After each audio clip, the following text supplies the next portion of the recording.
The wind tore across the desolate plains, a relentless blade of ice carrying dust and the scent of pine from distant mountains. John stood silhouetted against the pale sky, his breath misting, the cold seeping into the worn leather of his coat. He had been riding for days, a solitary figure against the vast, indifferent landscape, driven by a restless need for distance. The claim hadn't panned out. The town had turned sour, spitting him out like a bad seed. Now just emptiness and the biting wind for company.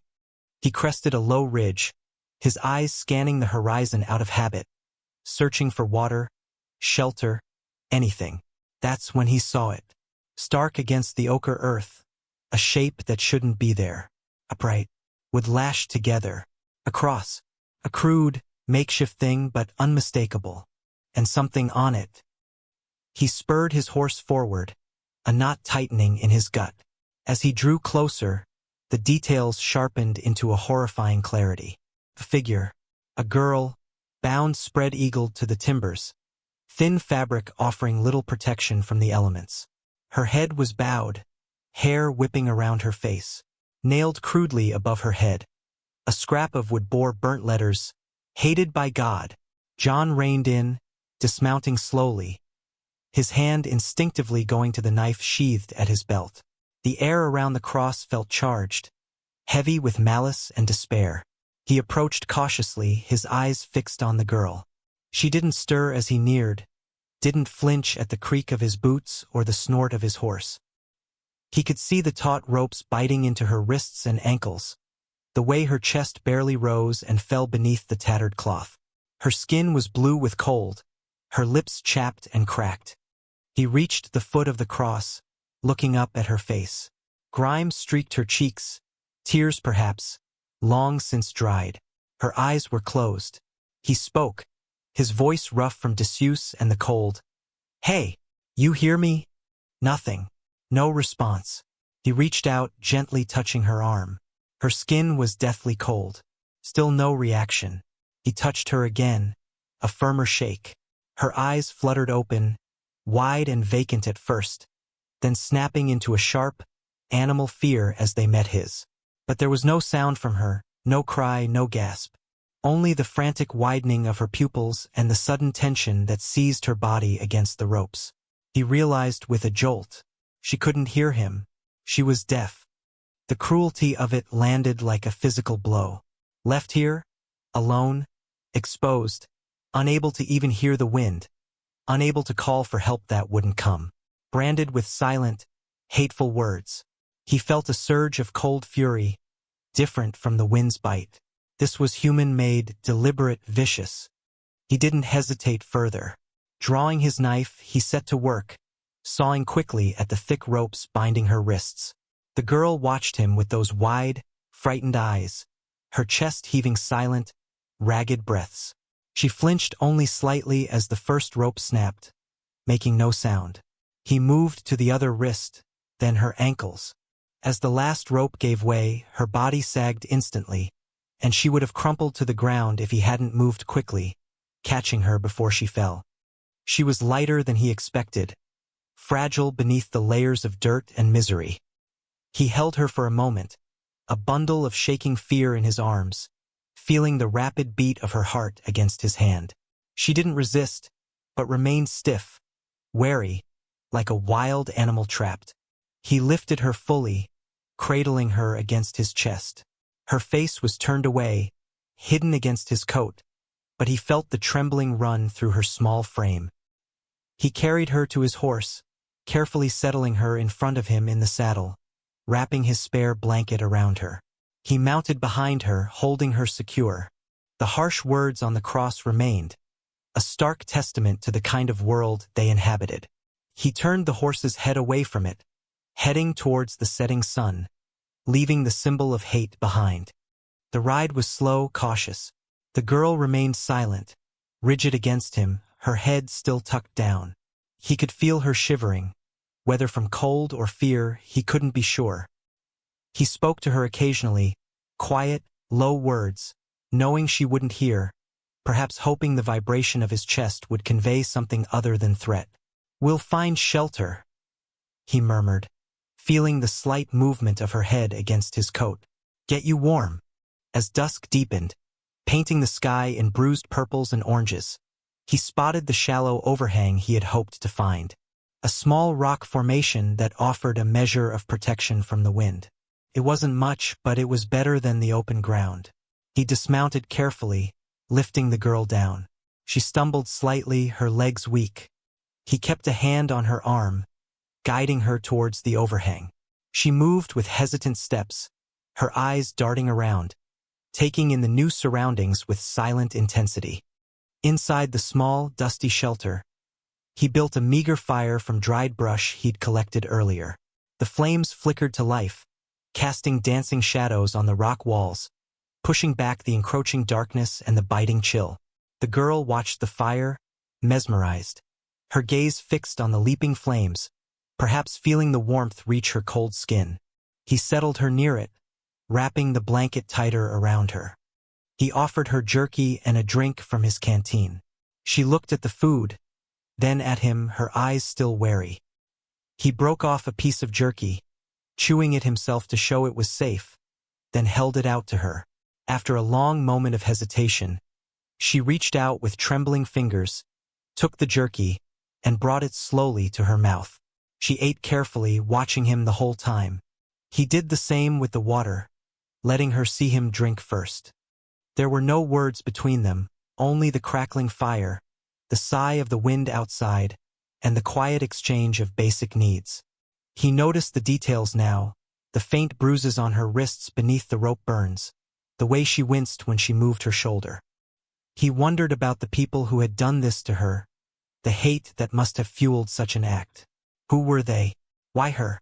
The sign had called her hated by God, a terrible pronouncement.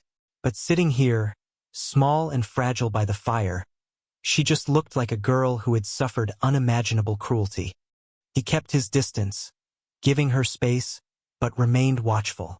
He saw her hands, small and calloused, her nails broken. He saw the dried blood beneath one nostril. He saw the resilience in her eyes, dulled by fear and exhaustion but not extinguished. She was a survivor. He didn't know her name, couldn't ask it. She was just the girl from the cross. He watched her eventually curl up by the fire, still wrapped in the blanket, her eyes finally closing, her breathing evening out into the deep sleep of exhaustion. He sat a little apart, cleaning his knife, his mind turning over the events of the day.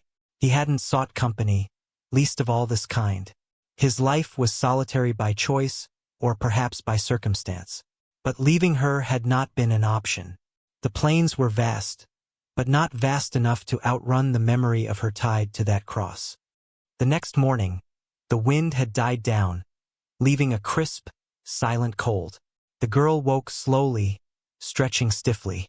She looked around, her eyes landing on him where he sat cleaning his rifle. There was a flicker of recognition. Less fear this time, more cautious curiosity. He nodded slightly. She didn't nod back, just watched him. Communication remained a challenge. He tried simple gestures, pointing to the sky, the ground, his mouth, her mouth. She watched him intently, her brow furrowed in concentration. She picked up a stick and drew in the dirt. Simple shapes, a line, a circle. He didn't understand. He tried drawing his horse. She tilted her head, then drew her own shaky interpretation next to his. A small victory. He offered food again, and this time she took it less hesitantly. As they ate, he saw her looking at his hands, then at her own. He understood. The bindings. He touched his wrist, then hers, making a cutting motion with his finger. She nodded slowly, a flicker of understanding in her eyes. He pointed back the way he came, then made a sweeping motion with his arm indicating distance.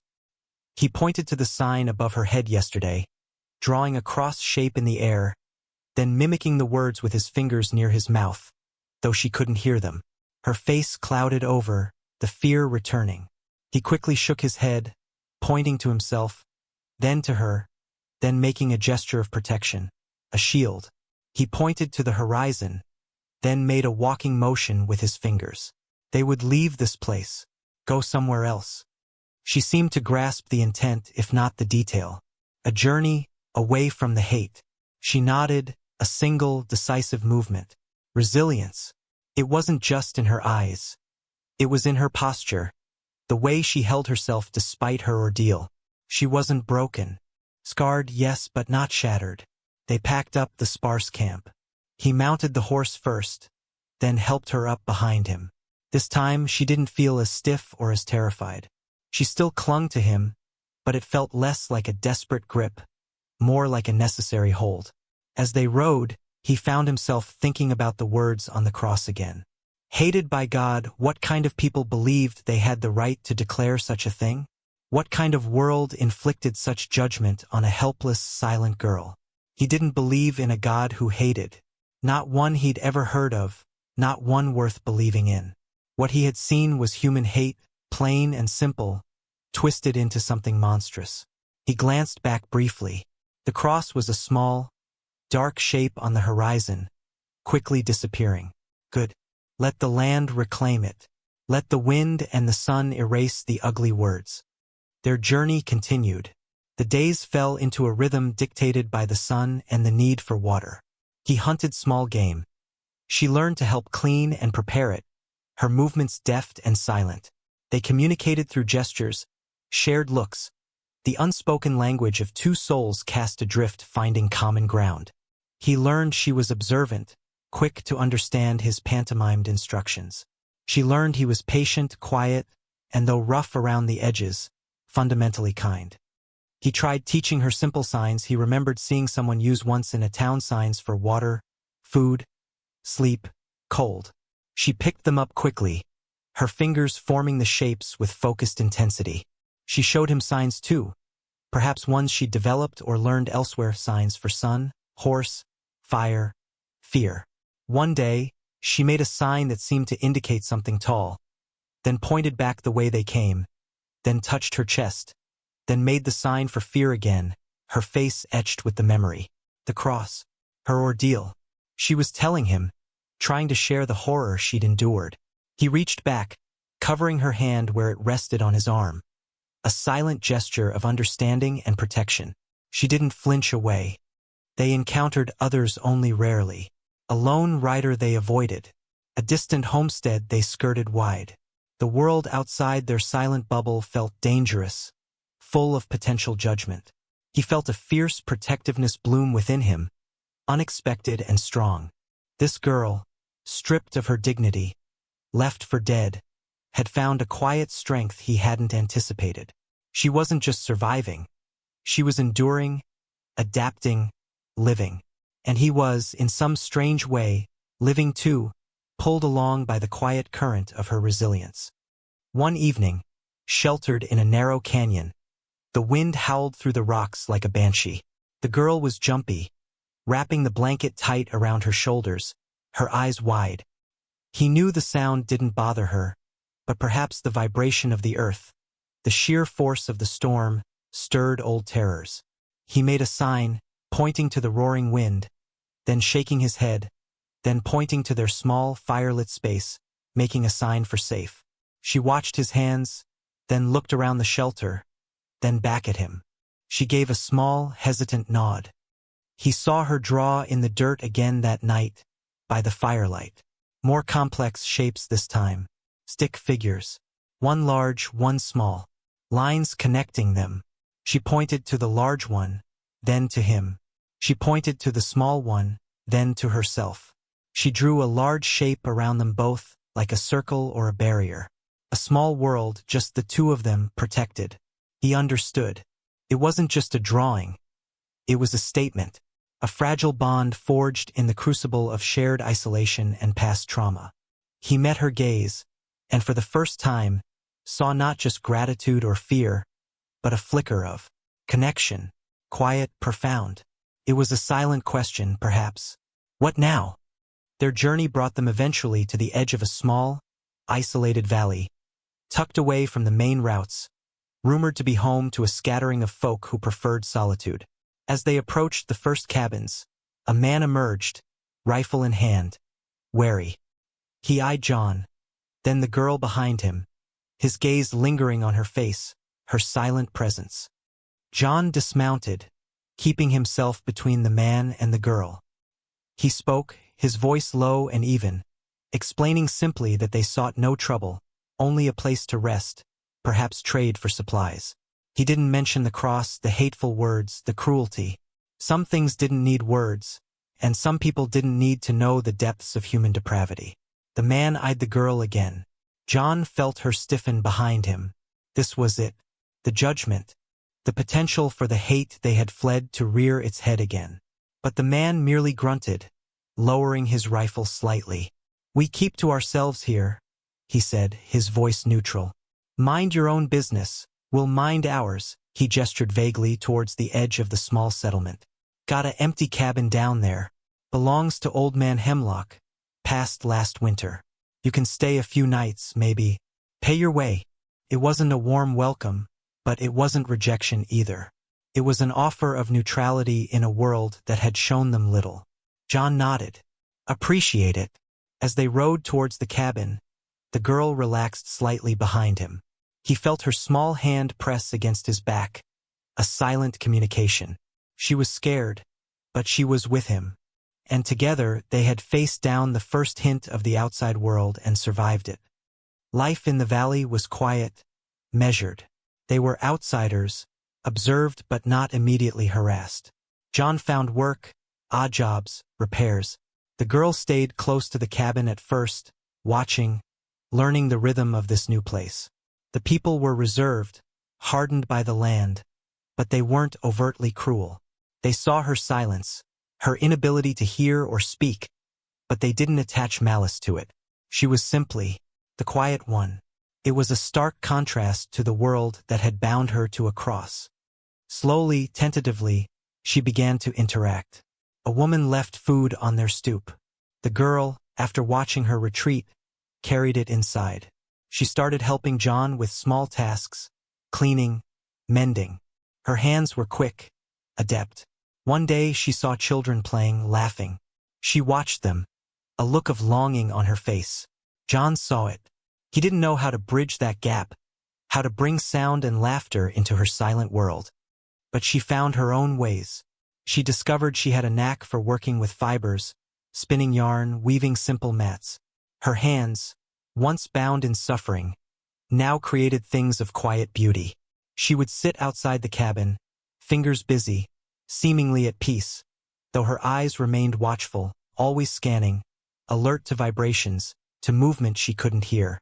She drew still, but now her drawings were different, less fearful, depicting the valley, the mountains, the animals, and often two figures closer now, sometimes holding hands or working side by side. The large one and the small one, their story, told in lines and shapes. The hateful words on the cross felt like a lifetime ago, a nightmare receding into the past. She was not hated here. She was accepted in their own quiet way. She was safe. The vulnerability she had worn like a shroud was replaced by a quiet strength, a dignity hard-earned. The journey from the cross had been long, arduous, not just in miles, but in the rebuilding of a spirit. She had been deemed hated by God by cruel hands, but she had found refuge, not through divine intervention, but through the quiet, steadfast humanity of a stranger. And in that bond, she had discovered a resilience within herself, a capacity for hope that no act of cruelty could extinguish. She was not defined by the hate she had suffered, but by the quiet grace with which she rebuilt her life, one silent, resilient step at a time.